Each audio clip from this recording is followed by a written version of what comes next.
¿Qué más deciros de la aromaterapia? Luego que cuando compréis, que os fijéis bien de que sean naturales.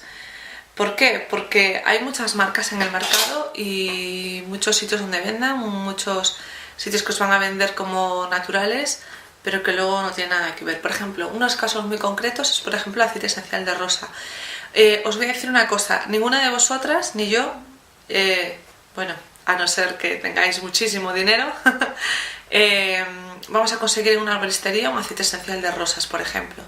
Simplemente porque para conseguir una pequeña cantidad de aceite esencial de rosas está en la cantidad de toneladas, ahora mismo no sé el porcentaje, pero la gran cantidad de toneladas que se necesitan para conseguir unos mililitros de aceite esencial de rosa, que es que no nos llegarían todas las rosas que hay en el mundo para que nos llegara el aceite esencial a todas nosotras. Entonces el precio es muy muy elevado, a lo mejor imaginaros, pues igual un bote así, pues imaginaros entre 600 y 1000 euros, por ejemplo. Creo que anda por ahí el precio.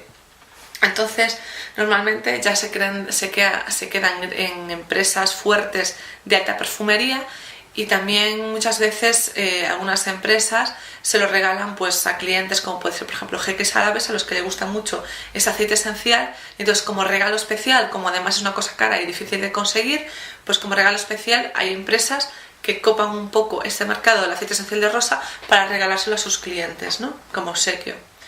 Entonces, si vais a algún sitio y os quieren vender aceite esencial de rosa, aunque os pidan 180 euros, pues no va a ser aceite esencial de rosa, posiblemente esté diluido con otra cosa o haya sido un compuesto que, quitando diferentes principios activos de otros aceites esenciales, hayan intentado hacer una copia del aceite esencial de rosa, pero propiamente aceite esencial de rosa no será. Luego otro aceite que va muy bien en cuanto a tema envejecimiento, flacidez y para hacer mezclas para cremas y mascarillas y aceites para la cara, en cuanto a tema de arrugas y flacidez, es el aceite esencial de sándalo misor. Creo que se escribe sándalo misore. Entonces, este aceite esencial, un botecito como este, chiquitín, la cuestión esta es que hace años se facilitó el mercado de este aceite esencial, habiendo un problema. Hay varios tipos de aceites esenciales de sándalo, pero el bueno queda muy poquito. Entonces, como queda muy poquito y no todo el mundo puede acceder a él, está a precios mucho más elevados. Con deciros, no he visto los precios de este año, el 2010, pero sí que en el del 2009 un botecito como este de aceite esencial de sándalo misor me costaba a mí, creo que eran 109 euros o masiva o algo así. Bueno, que con el IVA unos 125 euros.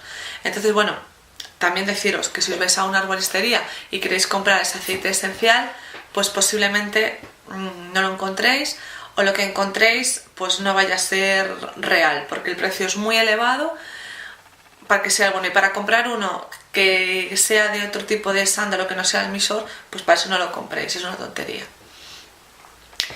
Y no sé qué más deciros de los aceites esenciales. Es verdad que hay que tener mucho cuidado en casa en cuestión de los niños pequeños, intentar evitarlo, no aplicar mucho, más que nada solo soler, más que aplicárselos sobre la piel, esperar unos añitos. Ya os diré cuando tenga más claro a partir de qué edades, pero bueno, lo ideal es utilizar los aceites esenciales en personas que ya son adultas y no en niños.